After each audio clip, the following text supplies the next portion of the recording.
ప్రపంచ కార్మిక దినోత్సవం మేడే సందర్భంగా రంగారెడ్డి మేడ్చల్ జిల్లా పరిధిలో IFTU progressive auto and motor workers union ఆధ్వర్యంలో మేడ్చల్ రంగారెడ్డి జిల్లా పరిధిలోని వివిధ ప్రాంతాలు ఏరియాలు ఆటో అడ్డాలు పారిశ్రామిక ప్రాంతాల్లో మేడే జెండావిష్కరణ నిర్వహించారు. ఏళ్లుగా ఎందరో బలిదానాలు త్యాగాలతో పోరాడి సాధించుకుంటూ వస్తున్న హక్కులను రక్షించుకోవాలన్నా ఎదురయ్యే సవాళ్లను పరిష్కరించుకోవాలన్నా కార్మిక వర్గ ఐక్య పోరాటాలే శరణ్యమని నొక్కి చెబుతూ కార్మికులు అరుణ పతాకాన్ని ఆవిష్కరించుకున్నారు. దూలపల్లి ఎక్స్ రోడ్, దూలపల్లి పారిశ్రామిక ట్రాలీ, దూలపల్లి విలేజ్, ఐఎఫ్టియు కార్మిక భవన్ ప్లాట్, గాంధీనగర్ పారిశ్రామిక వాడ జెమినీ మిషన్ బౌ company, Medchal Kompally auto stand, Medchal local stand, Ontimamidi auto stand, Tuniki Bollaram, Dulapally apparel park,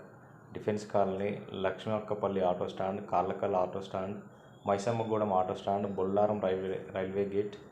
Gundlapochampally, Kompally Gundlapochampally stand, Bahadurpally చౌరస్తా, Kothur, Bahadurpally, Indiramma colony, Medchal 1, Radhika X road ప్రాంతాల్లో మేడే చారిత్రక నేపథ్యాన్ని స్మరించుకుంటూ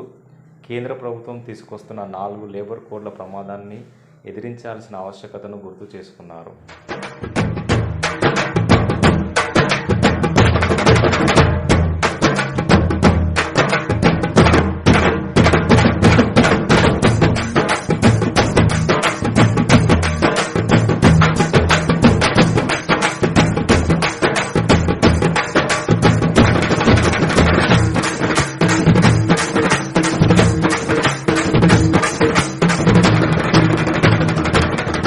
ఈ సందర్భంగా ఐఎఫ్టియు రాష్ట్ర ఉపాధ్యక్షులు ఎం మహేష్, రాష్ట్ర నాయకులు వి ప్రవీణ్లు కార్యక్రమాల్లో పాల్గొని కార్మిక వర్గ సందేశాలు ఇచ్చారు.